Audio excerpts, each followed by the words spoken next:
अरे पेन्हली पेन्हली पेन्हली अरे पेन्हली बटम वाला साया हो कि लगता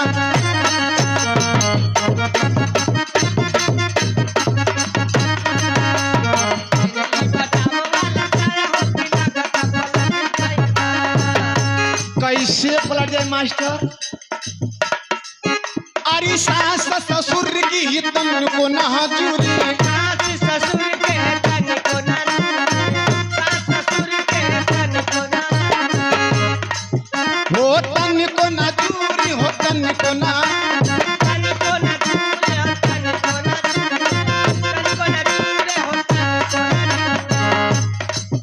अरे करहली करहली करहली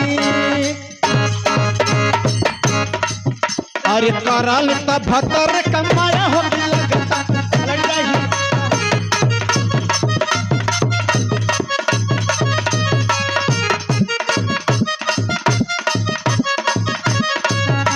पलट जाई काया पलट जाई काया पलट जाई काया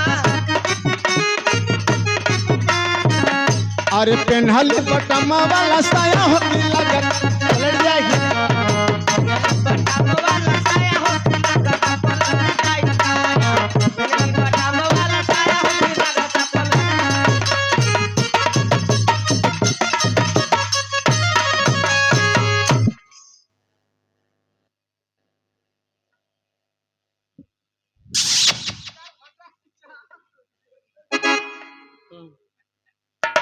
हेलो बाबा हेलो हेलो अशभिया सबसे पहले तो हाथ जोड़ के विनती हो जे भी भैया मोर आए दाएं बाएं सामने अगर खड़ा हो सभी लोग से रिक्वेस्ट है कि जे जहां खड़ा तहां निहुर जा और निहुर के अपने अपने निकाल ला। ओए का निकालना हो जूता चप्पल हाँ शुद्ध बोला। कौनो 1-2 घंटा का प्रोग्राम नहीं पूरा फुल नाइट प्रोग्राम हो। बाबा अगर ये आप लोग बैठ के ना देखबा तब बहने यह कबा की गल ने जगदीश का नाच देखे जो कड़वा तो जवान रहल लेकिन पता न रतिया का कैसे करत रहल कि मुके नीक न लगत रहल। अपन जो कड़ई तो शांति मना के बैठी हमके रात भर कर दी। देखी हमारा नाम हो जोकर, हमारा नाम हो जोकर और जोकर का मतलब कि जो इना करके क्यों के ईटा उटा चला के मार दी चाहे 2-4 बाल्टी पानी फेंक दी शब्द का उछाल पुछाल हो अप डाउन हो। अगर कौन हमारे पार्टी से गलती हो जा तो आप लोग क्षमा करल जाई। अगर कौनो विशेष गलती हमरा से हो जा तो आप लोग आके हमसे पारी पारा माफी मांग लीजिएगा। अच्छा हाँ यार ये तो हिंदुस्तान है ना। देखा भैया हिंदुस्तान गलती जे करी है माफी मांगी तो आप लोग से हाथ जोड़ के विनती है देखा गलती हम ही करब आ हम ही मांग हमके तनी तनी दी है लो माफी माफी।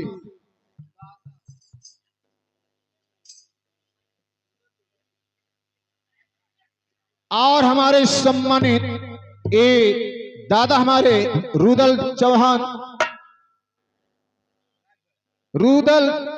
दादा चौधरी मला गांव का चौधरी हम ये दादा की तरफ से 21 रुपया दादा के चरण में पार्टी शुक्रिया करती है और वो आत्मा जहां भी रहे सुख शांति स्थान जगह मिले, पार्टी से हमारी यही शुभकामनाएं। कहना है मास्टर बाबा आए, पहले मैं आप लोग के बता दूं मोबाइल के बारे में। बाबा यहाँ जे भी आयल बा बिना मोबाइल का ना आयल बा, लेकिन हमारे जैसा नौजवान लड़का थपुआ भर भर का मोबाइल ले ले हम आई लोग सैलून में बार पहले कैसन कटावत हम बार का कटिंग देखा जात हम चट्टी चौराहे पर सैलून वाले मेरा बार काट दो ऐसा कटिंग, सैलून वाला कहता मैं काटू कैसा कटिंग, कई लोग फरमाइश करत हम मेरा बार काट दो छेड़ी कटिंग, मुर्गा कटिंग, भेड़ी कटिंग। एगो लोग ऐसा शौकीन में बरवा कटवावत हम, पूरा ही किनरमा क्रिकेट का मैदान बना देत हम, अब बिचवा में जाना था चिड़ई खतौना लगौले हो। इतना ना ई लोग मोबाइल लेके स्कूल में पढ़ाई कैसन करत हम, बाबा जहिया मोबाइल का रिचार्ज खत्म हो जाता पैसा मांगे खातिर केकरे के जाने है क्या करे किया? अरे जूलिया फर्द में तो जूलिया पैसा मांगे खातिर केकरे के हैं जाला माई के। ये दुनिया संसार में सबसे दयालु महतारी होले, जाए के पैसा कैसे मांगला मास्टर?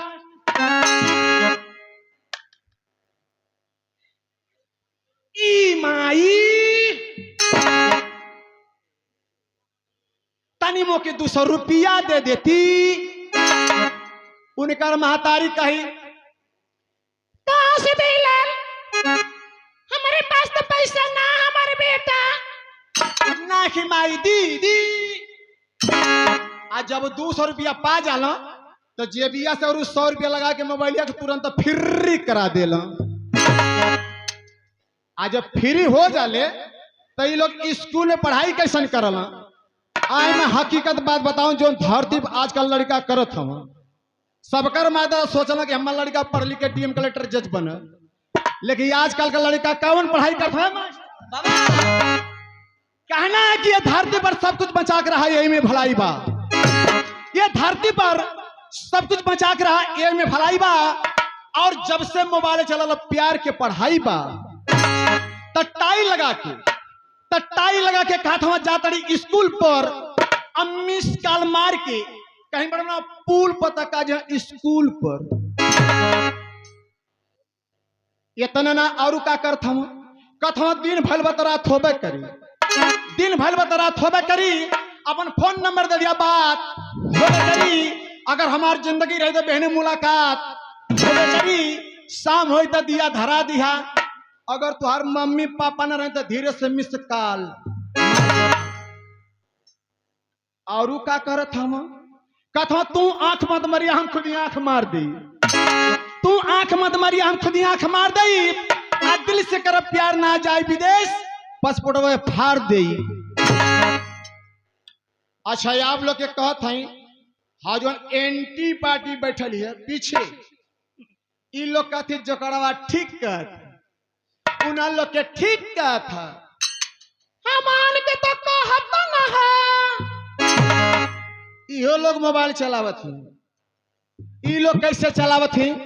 तो ये लोग एक हाथ में मोबाइल लतड़ी एक हाथ में दस्ती, ये लोग एक हाथ में मोबाइल लतड़ी एक हाथ में दस्ती, आ जाके दरिये तो चल जाती बस्ती तो कहाँ रखा थी मर्दे को हस्ती। ई बोला था तो सोना हो, ई शरीर बोला था तो सोना निकल गया टमाटी, आई अपने भतारे से कहने बहने अलगा हो गगल बना तो लगा ले वो फांसी।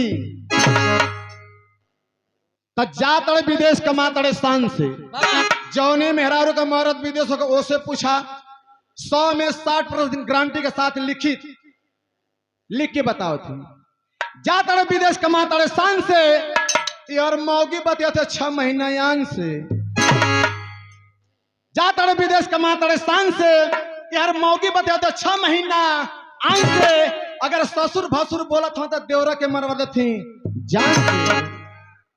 एको गलत पैबाना, एको गलत पैबाना रमेश के बतिया पर, अल्लाह ही मारा सूतल बा दूसरे से बतिया लेती खटिया पर। तो मास्टर तो देश बाबा ई तो अपन देश और विदेश का गाई ये लड़किन का कौन एतबार आजकल भग जाते 5-5 लड़कन का माई आए एठे रिकॉर्ड बता दी मेहरारू लोग का। हम तो सवेरे का गाड़ी में लोग से खूब सुनीला यह तो अगला बार तिया के रहल लेकिन हम तो वही इंसान की 100 जूता खाई तमाशा घुस के देखी